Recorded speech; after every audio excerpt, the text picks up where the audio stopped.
Hello, everyone. Welcome to the News Browse News broadcast. William Major, a former RCMP officer, has pleaded not guilty to a charge under Canada's Security of Information Act, as his trial began in British Columbia Supreme Court. Prosecutors allege that in May and June of 2017, Major prepared to coerce Hong Wai-sun, also known as Kevin's son, a BC resident wanted for financial crimes in China, to return to China. The Crown's central evidence includes an email from Major discussing a global arrest warrant for Sun and offering keys to his future with a guarantee of no jail time if he cooperated. The RCMP began investigating Major in September 2021, after he retired and moved to Hong Kong. A recent court ruling found his warrantless arrest at Vancouver's airport in 2023 to be unconstitutional due to a lack of reasonable and probable grounds. This report is from the Canadian Press. According to SinhuaNet, formal negotiations to review the United States-Mexico-Canada Agreement, USMCA, are anticipated to commence the week of May 25. Mexican Economy Minister Marcelo Ebrard made this announcement on Monday, April 20th, following a meeting with U.S. Trade Representative Jamieson Greer in Mexico City. Ebrard indicated that both nations are currently outlining their primary concerns in preparation for the upcoming phase of discussions. This meeting in Mexico City marks the second round of talks, succeeding an initial gathering held in Washington in March. Greer also engaged with representatives from Mexico's automotive and steel sectors, as well as various business groups during his visit. The USMCA, a key trade pact among the three North American partners, is scheduled for its mandated review this year, as specified within the agreement itself. According to Global News, the Quebec government and the Fédération des Maisons Spécialistes du Québec, FMSQ, have struck a tentative agreement following 2 years of intense negotiations.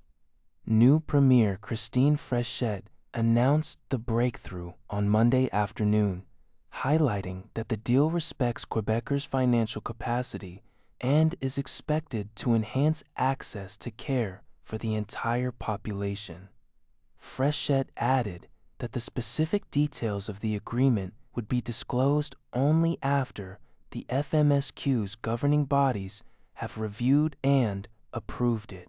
This tentative deal for specialist doctors comes 4 months after a similar agreement was reached with family physicians under former Premier François Legault, which included a 14.5% pay increase and a 2.5% bonus for meeting patient enrollment targets. The previous framework agreement with specialist physicians had expired on March 31, 2023, with negotiations having recently intensified. From City News Everywhere, following Premier David Eby's recent course reversals regarding the suspension of British Columbia's Declaration on the Rights of Indigenous Peoples Act, DRIPA, a prominent First Nations leader is demanding the Premier fully commit to the legislation. Bob Chamberlain, chair of the First Nations Wild Salmon Alliance, criticized Eby for asking First Nations to dedicate themselves to discussions on DRIPA changes, especially after the province expressed concerns about property rights following court rulings.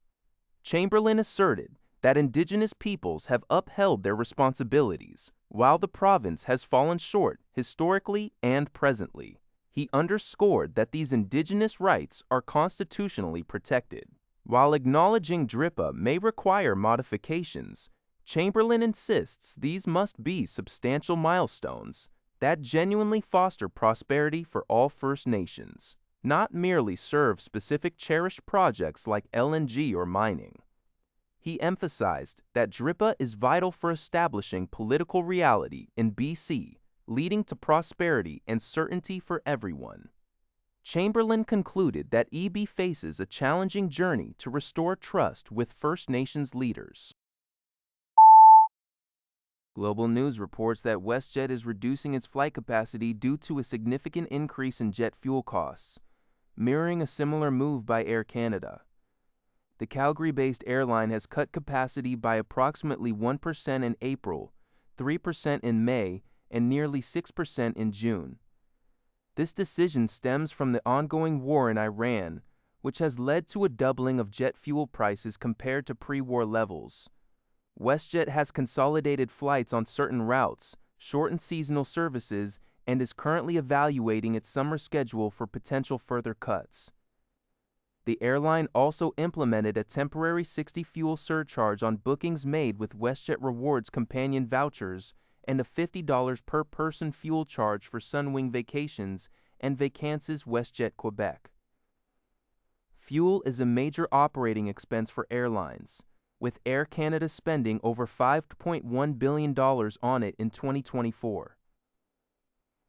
The effective shutdown of the Strait of Hormuz, a crucial waterway for global oil supply, is cited as a primary factor in the elevated energy costs, which are being passed on to consumers. That's all for this video. Thank you for watching. See you in the next video.